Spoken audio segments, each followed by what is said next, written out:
Saudara, kita mempersiapkan diri untuk pembacaan dan perenungan firman Tuhan. Mari kita persiapkan bacaan Alkitab dari Kisah Para Rasul 4 ayat 32 sampai 37. Kita persiapkan, kita buka Alkitab dari Perjanjian Baru, Kisah Para Rasul pasal 4. Kita akan membacanya ayat 32 sampai dengan ayat 37. Sebelum kita membaca dan merenungkannya, mari kita tundukkan kepala kita berdoa.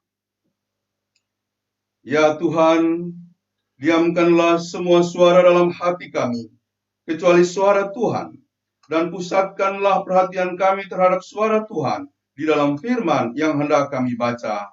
Amin.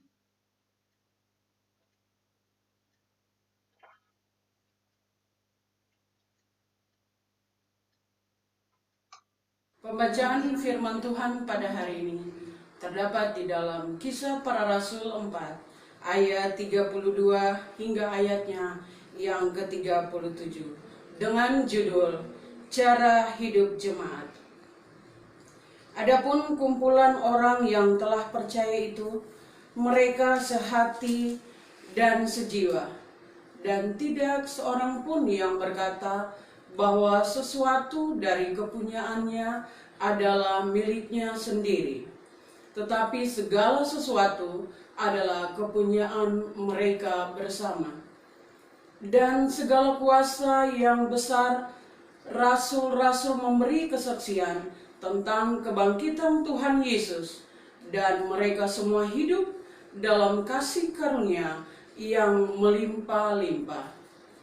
Sebab tidak ada seorang pun yang berkekurangan di antara mereka, karena semua orang yang mempunyai tanah atau rumah menjual kepunyaannya itu, dan hasil penjualannya itu mereka bawa dan mereka letakkan di depan kaki rasul-rasul, lalu dibagi-bagikan kepada setiap orang sesuai dengan keperluannya.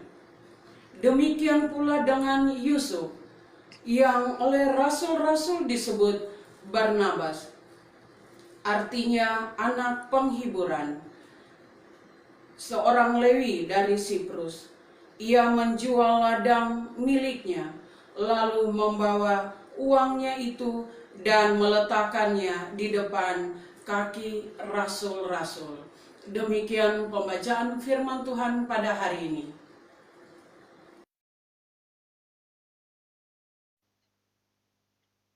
Demikianlah firman Tuhan, terpujilah Tuhan Yesus Kristus. Haleluya. Haleluya, haleluya, haleluya.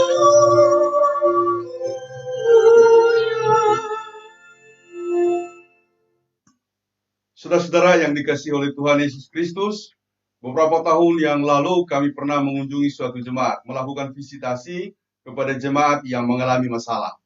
Jadi jemaat itu mengalami perpecahan. Kami datang, lalu kemudian kami disambut oleh sejumlah orang. Kami bertanya, mana yang lain? Inilah kami, tinggal kami ini yang ada di sini. Dan rupanya terjadi persoalan kekisruhan, yang lain meninggalkan gereja itu. Dan itulah sebabnya kami datang untuk membicarakan bagaimana menangani masalah yang mereka hadapi. Saudara-saudara, lalu kemudian mereka menceritakan bahwa semua yang ada di sini di dalam gereja sudah dibawa pergi sama kelompok yang menjadi dalam tanda petik lawan mereka. Mic-nya, mixernya, bahkan mimbar kecilnya, kursi-kursinya, juga persembahannya mereka tuntut untuk diambil kembali. Bayangkan itu, saudara-saudara. Jadi mereka berkebaktian untuk sementara waktu karena tidak ada kursi dengan menggunakan koran. Saya jadi ingat lagu dangdut ya, pasangan suami istri yang saling mencintai beralas koran pun mau katanya. Ini bukan suami istri, ini jemaat. Bukan karena tidak ada kursi, kursinya sudah dibawa pergi. Lalu mereka beribadah dengan beralaskan koran, saudara-saudara. Itu menyedihkan. Nah, lalu kami membicarakannya dan kemudian berusaha supaya kondisi itu bisa dipulihkan, tapi memang berat. Yang menarik begini, saudara-saudara, ada satu ibu Lalu dia ketika melihat kekeseluruhan itu, dia jengkel. Dia ingin meninggalkan gereja itu. Walaupun dia seorang pelayan di tempat itu, dia pelayan yang masih tetap setia untuk berada di gereja atau untuk tetap tinggal di situ. Nah, namun orang tuanya mengatakan begini, kalau kamu meninggalkan gereja itu dalam kondisi yang seperti itu, lalu siapa yang akan membantu gereja itu? Jangan-jangan juga nanti di tempat lain kamu mengalami hal yang sama, lalu kamu pindah lagi. Itulah yang membuat dia tetap bertahan. Jadi, saudara-saudara, jangan sampai terjadi perpecahan di gereja-gereja ya. Apalagi GKST Gloria nanti kalau ada sedikit salah paham, tiba-tiba ada yang bilang, kembalikan kolekte saya. Itu kebangetan, itu keterlaluan. Jangan sampai terjadi ya. Mari kita melayani dengan sungguh-sungguh, supaya jangan sampai seperti itu. Oleh karenanya, hari ini kita membahas satu perikop yang judulnya tadi adalah cara hidup jemaat. Cara hidup jemaat mula-mula. Jadi ini jemaat ideal. Kalau mau disebut lebih lanjut, ini jemaat Pentakosta yang pertama. Bukan gereja Pentakosta ya. Ini jemaat Pentakosta yang pertama karena dia bertumbuh tidak lama setelah pencurahan Roh Kudus. Dan mereka hidup dengan penuh, dengan harmonis, dengan penuh keselarasan, keserasian, dan persekutuan mereka sungguh sangat indah. Persekutuan mereka saling melayani, saling berbagi, bahkan saling mengingat. Ada yang bertanya, mengapa mereka seperti itu? Kekuatan apa yang membuat mereka seperti itu ketika orang mengamati persekutuan mereka yang sungguh sangat indah? Suatu persekutuan yang tidak ada bentuknya pada waktu itu. Dan ini terjadi ketika mereka hidup di dalam Yesus Kristus, percaya kepada Dia yang bangkit, dan terutama hidup di dalam Roh Kudus. Ingatlah, Roh Kudus itu adalah roh yang mempersatukan. Saya jadi ingat seorang pendeta dulu, memberikan semacam penjelasan mengenai kalau Roh Kudus ada di dalam hati kita. Dia memberikan gambaran, saya lupa apakah saya pernah menceritakan contoh ini, memberikan gambaran seperti itik-itik dalam kolam. Jadi ada kolam A, ada kolam B. Di sana ada itik, di sini ada itik. Tapi itik-itik itu tidak bisa berjumpa karena air dalam kolam itu cuma setengah, cuma separuh.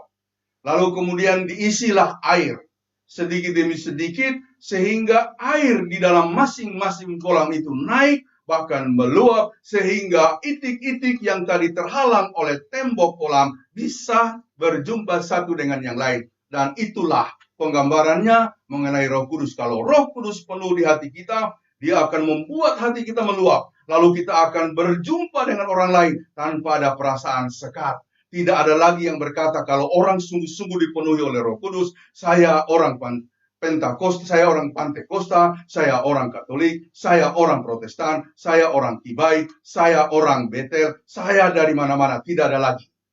Dan ingatlah, Yesus mengajarkan kita untuk memiliki suatu paham kesatuan karena Allah itu Esa.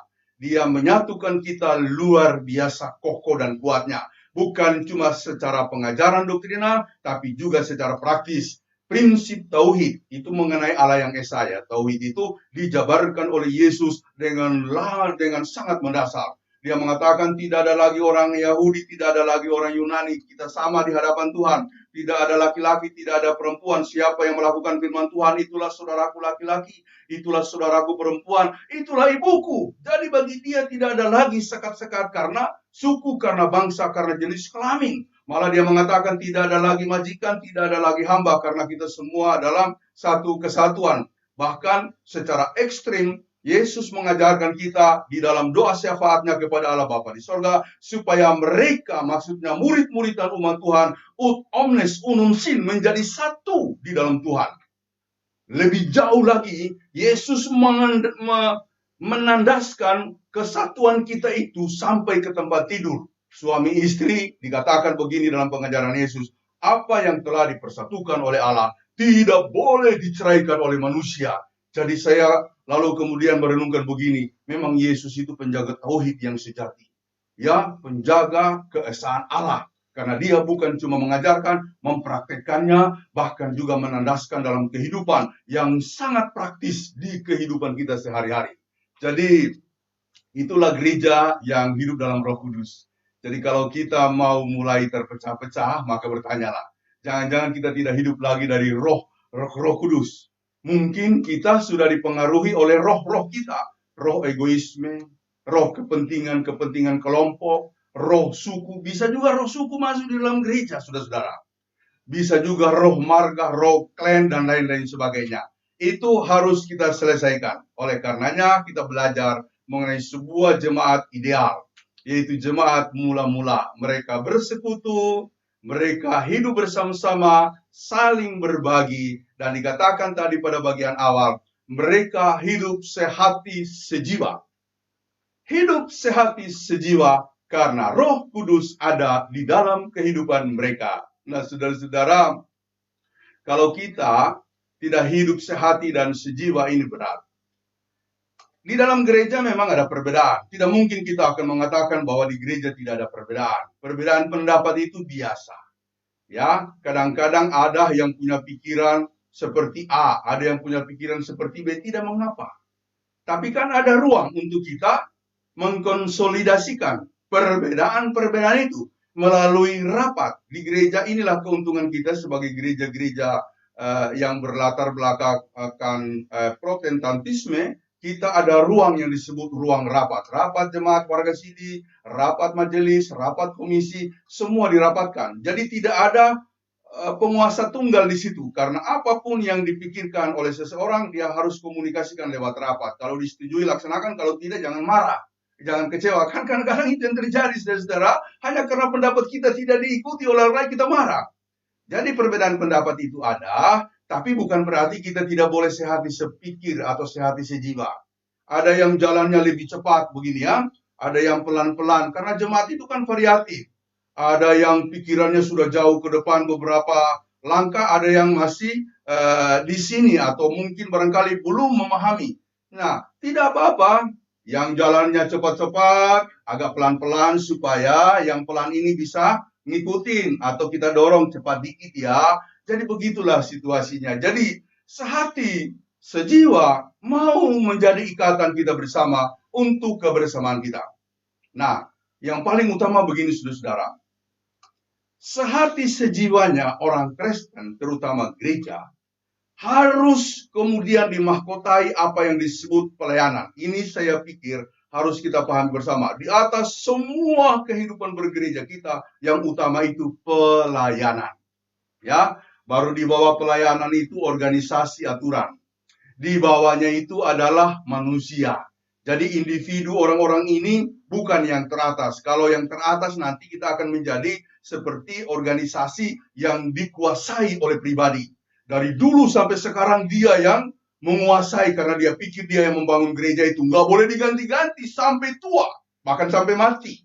Padahal sudah waktunya kalau sudah tua regenerasi, tapi tidak mau. Nah, itu menurut saya tidak mencerminkan gereja yang sebenarnya.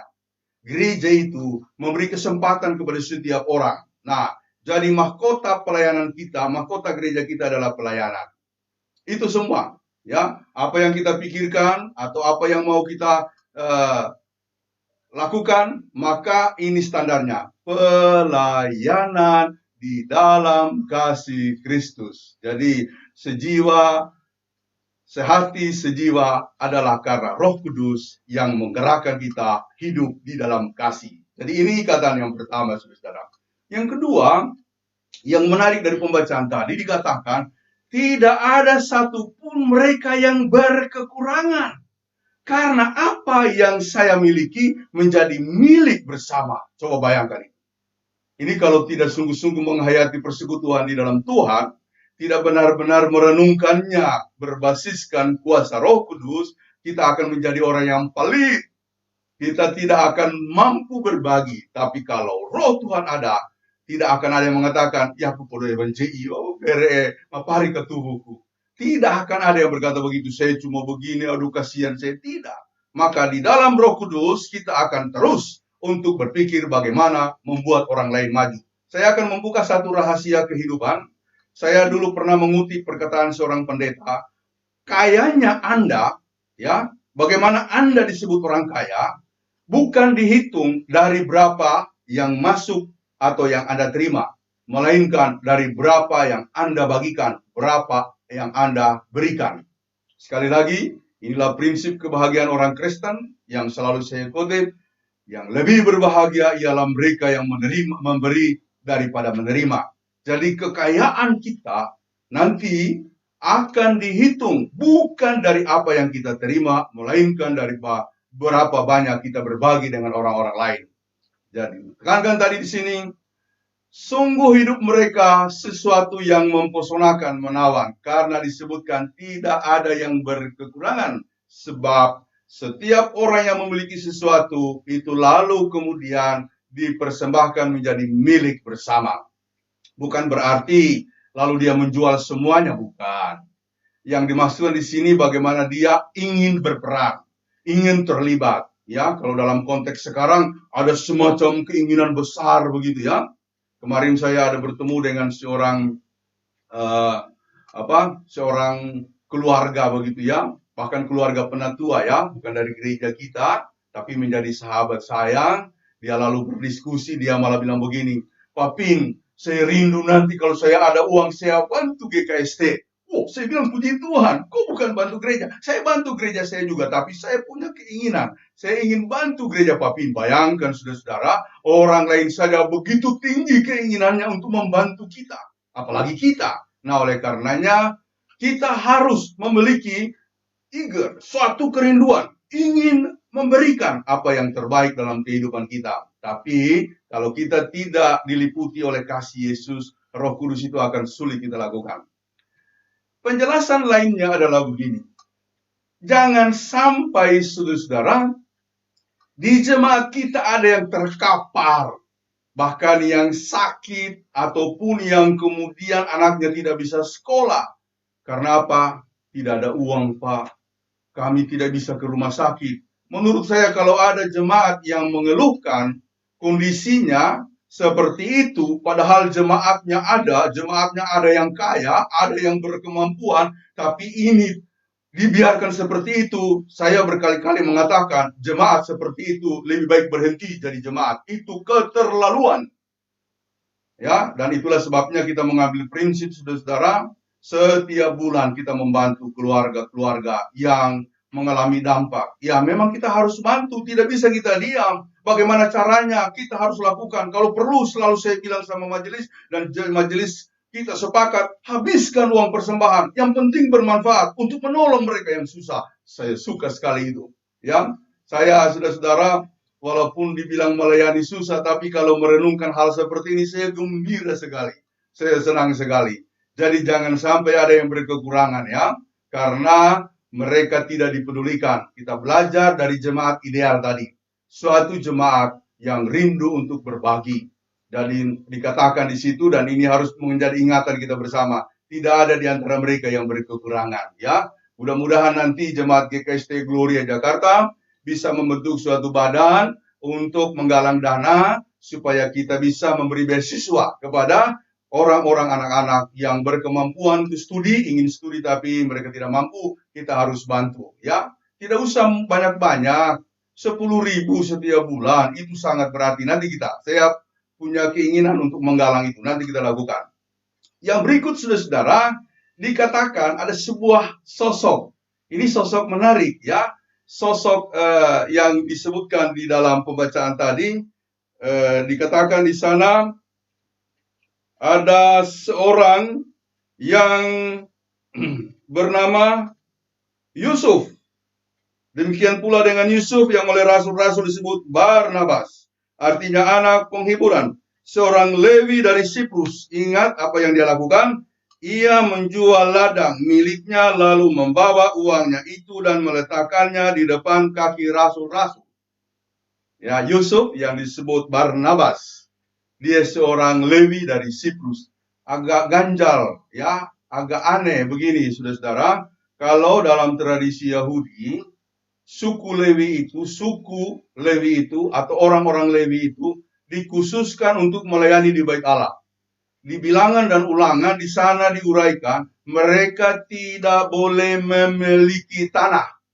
Mereka hanya boleh tinggal, ada kota-kota yang dijelaskan di situ, boleh tinggal di situ. Tugas mereka yang utama adalah melayani di Bait Allah, karena itu mereka tidak punya lahan. Mereka tidak punya tanah istilahnya. Nah, mereka hidup dari persembahan-persembahan jemaat, dari persembahan-persembahan yang dikirimkan oleh umat. Ya, jadi mirip-mirip prinsip pelayan kita sekarang ini. Pelayan, kami sebagai pendeta, kami tidak boleh punya usaha yang lain. Ya, kami hanya fokus di dalam pelayanan. Tapi saya lihat di Jakarta ini, walaupun pendeta kadang-kadang punya usaha, kaya bisnis begitu ya. Saya kira ya itulah, mungkin di kota udah berbeda pemahaman mereka. Tapi saya tetap menganut prinsip, seorang pelayan harus fokus dalam pelayanannya. Karena itu saya punya komitmen, dan itu sudah saya ceritakan berkali-kali. Saya walaupun orang lain ingin kaya, saya bukan pendeta yang ingin kaya. Hidup cukup saja. Makanya dulu, saya cerita ulang ya, makanya dulu waktu Ibu Gembala, waktu kami masih pacaran di Palu, nah ketika kita berencana menikah, 2 pertanyaan yang saya ajukan. Yang pertama, Arta, kami ini pindah-pindah, bagaimana kalau menurut kamu? Rupanya dia setuju. Ya pendeta itu kan pindah-pindah. Ya, pindah dari satu kampung ke kampung yang lain. Makanya aneh kalau ada pendeta yang tidak mau dipindah-pindahkan atau dimutasi. Itu menurut saya lucu. Orang kita memang diurapi untuk melayani dimanapun Tuhan tempatkan. Jadi tidak boleh punya alasan apapun ya. Harus melayani dengan tulus hati. Begitulah kita melaksanakan. Yang kedua, pertanyaan saya kepada Ibu Gembala waktu itu adalah, pendeta, saya menganut prinsip, pendeta itu boleh kaya. Banyak kok pendeta yang kaya. Tapi saya menganut prinsip bahwa pendeta tidak boleh kaya. Maksud saya begini, saya punya sesuatu, saya harus bagikan. Kita ini cuma saluran berkat. Oh, dia setuju. Ya, makanya sampai hari ini dia support, bahkan dia membagikan apa yang dia punya juga untuk pelayanan. Nah, jadi saudara-saudara, saya menganut prinsip itu.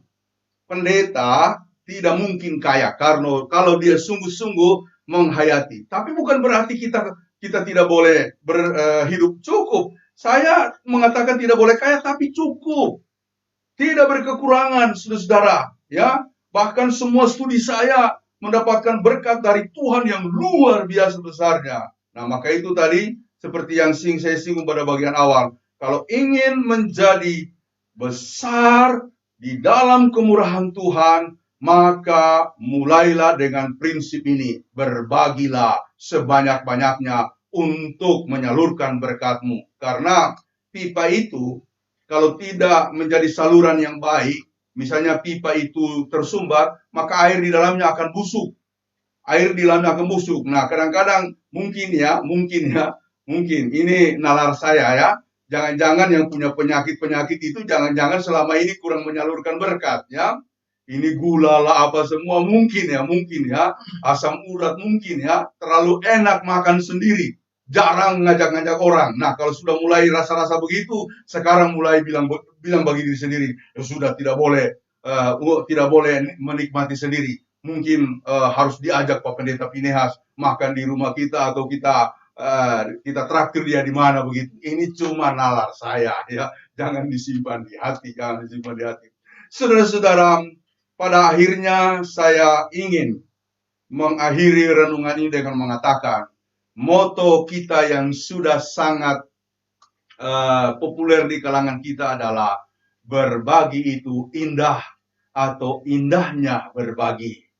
Tapi kalau tidak ada kasih, kalau tidak ada Roh Kudus, maka kita tidak akan pernah berani untuk melakukan hal itu.